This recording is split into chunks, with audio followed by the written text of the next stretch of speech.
Oh, hey, I said I'd do this before I play, so I guess I should put that down. Okay, so the soft premise of these segments is to give a look about how I feel about the game ahead of my play, as well as an idea of what to expect from me for the play. I think I want to use this time to try and highlight like a little bit of the development or history of each game, but like I don't want to do too much because I just don't want to end up sounding like I'm reading off a Wikipedia article. But it'd be good to get some context as to the game's release. All right, so like I said, we're starting with Final Fantasy VIII. Final Fantasy VIII, directed by Yoshinori Kitase. And this wasn't his first go round with the director's seat. Um, with Horonobu Sakaguchi, bad at pronouncing his first name, he was busy working on production of Final Fantasy Spirits Within. Uh, Anyways, he kept the reins of the series in Kitase's more than capable hands. At this point, he had directed Final Fantasy VI and VII and had co-directed Chrono Trigger, although I'm not exactly sure what his involvement was with that. Those are three of Squaresoft's most popular games. I mean, even by today's standards. Development began during the English localization of FF7 and would release almost 2 years afterwards, with the English localization kind of falling in the same timeline. So with 8, Kitase had wanted a different visual approach to the game than its predecessors 6 and 7. Both that were, kind of gloomy looking games. He also wanted the game to have like a more realistic approach with like a thematic blending of reality and fantasy, which you'll see. You'll see a lot of. And I think that's something I'm probably gonna critique quite heavily. Because while I get why, I get the why. I don't think I liked the how. Anyways, character designer Tetsuya Nomura, who you might recognize from Kingdom Hearts, and art director Yusuke Naora, they thought that the best way to achieve this impression would be to make like a more realistically proportioned characters, which would definitely make it stand out from 7 in a lot of ways. And why not? Graphics had advanced in 2 years since they had made 7, and the team that was unsure of their skills then was now a veteran of computer graphic design. I remember when 8 came out and people were hyped for the new look. Even in the late 90s, 7's character models were a bit goofy, and here was 8 with a style that people could take more seriously outside of the fan base. The demo for FF8 came out in October of '98, a year before its official North American release, and it was starting to look good. Here was a visually different game, one that took full potential of the PlayStation's graphical output, and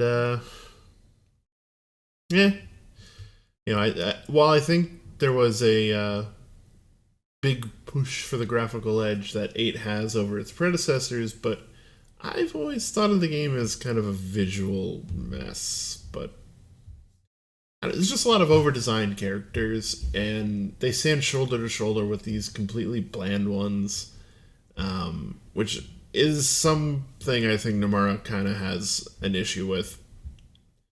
Sometimes, I don't know, it's weird. He's really... Nomura is like hit and miss with me. So it's either a great design or it's okay. But yeah, there's just too much here for my taste. I think Squall's design is one of the first I can remember that has like the too many belts character trope thing. That's not really like a real criticism. though.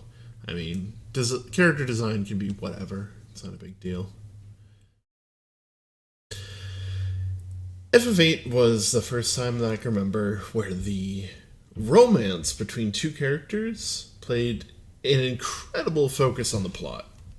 I mean, 4 has a main character in a committed relationship, but the story isn't really about that relationship.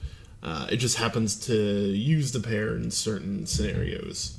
You know, the plot has no bearing on the romantic tension between Cecil and Rosa. They're together before the game starts, and they stay together the whole way through. 7 has something close to romantic feelings going on in the air, but the plot is less concerned about who Cloud will or won't sleep with, even if there's plenty of sexual tension between the cast. No, 8 definitely felt like they were attempting to make romance a central focus of the story. And that's probably the best part of the story, which says a lot, because I don't think Squall or Rinoa are particularly interesting characters, nor do I think they have a lot of chemistry, or at least I don't remember them having a lot of chemistry. The rest of the story is just, it's a mess. It's a confusing slog of a mystery that ends up being too complicated for how simple it ends up being, which I don't think makes a lot of sense when I'm saying it out loud, but it'll become apparent. I don't want to spoil the game too much. I think a lot of it has to do with the insistence of like this military school, but just the whole existence of the school breaks my verisimilitude. It's definitely the part I hate the most about the game's story, but it is so central to how the characters interact with the world. I just don't know how you would address it without changing everything about the game. I just want to go through this playthrough seeing if I can find something in the story that I like, or some character that I enjoy, or something. But the combat system, oh boy. So I gotta spend some time talking about this. The story is bad. The characters are kind of annoying, but they're not the most damning part. Not for me, at least. I've yet to meet anyone that was a fan of this game that could say anything better about the system other than, well, it's not that bad. Once you know what you're doing.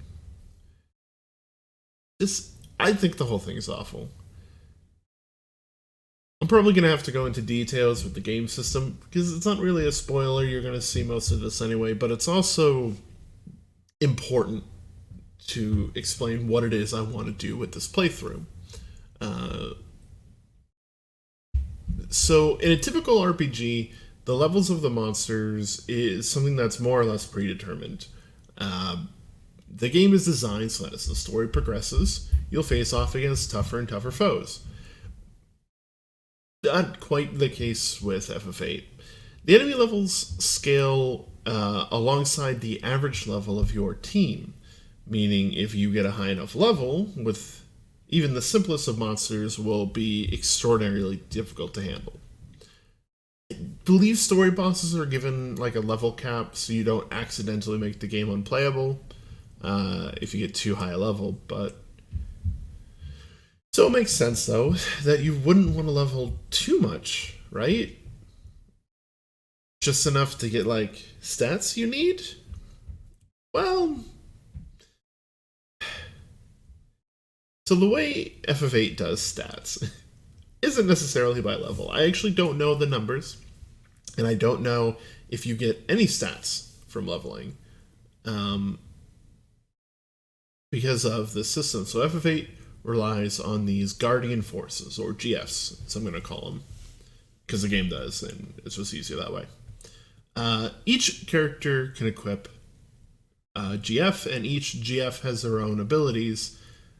But really what they do is they give you access to the junction system. This system lets you pair magic that you've collected with your stats.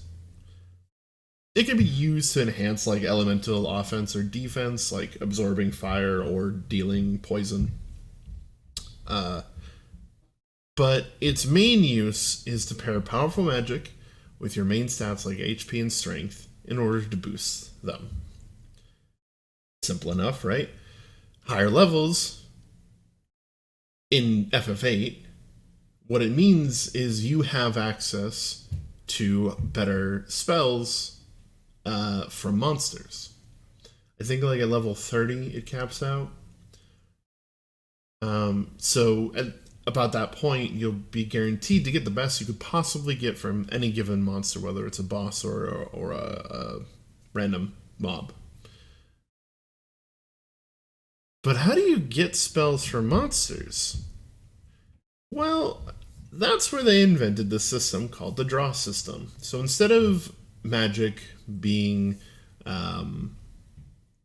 like this spell that you learn and you can cast and cost magic points, instead spells are more like a consumable item that you hold a stock of and then can use a charge of that stock and permanently lose it, but cast a spell.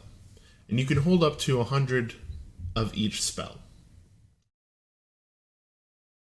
The draw system is terrible, and it's completely and utterly indefensible.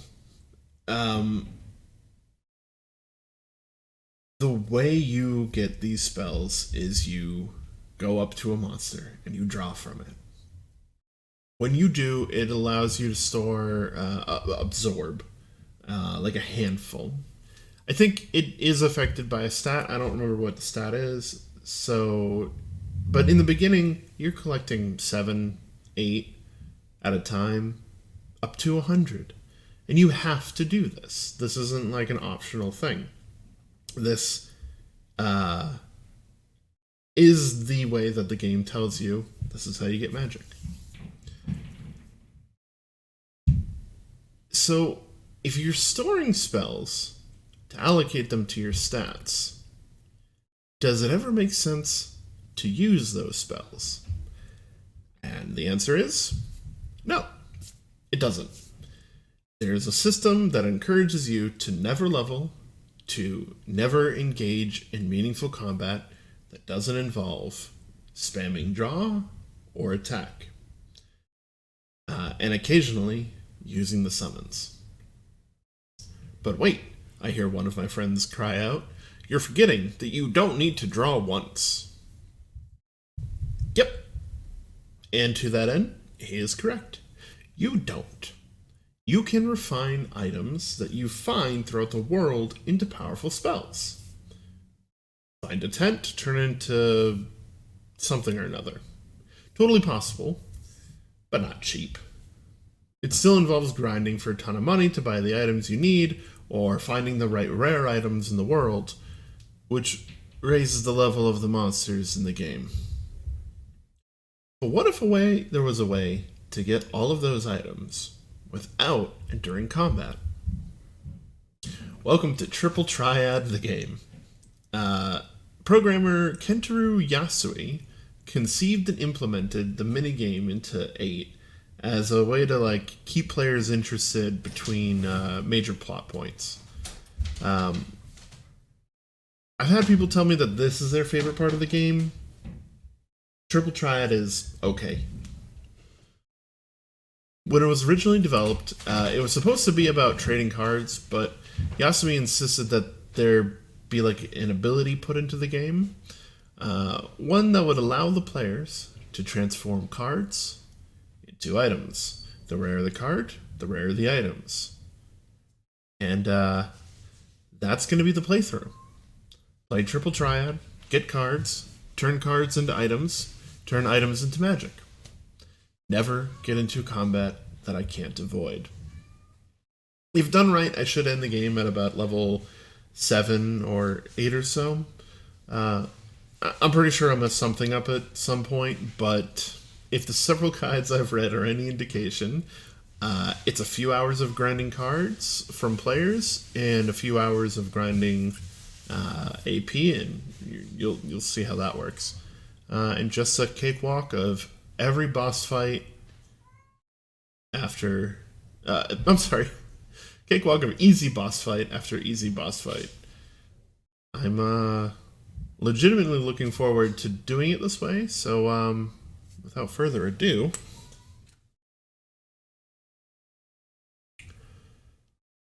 Whew.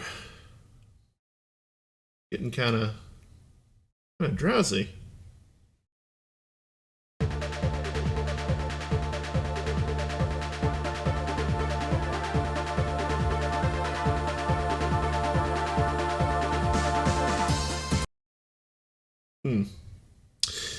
On second thought, let's not do that bit.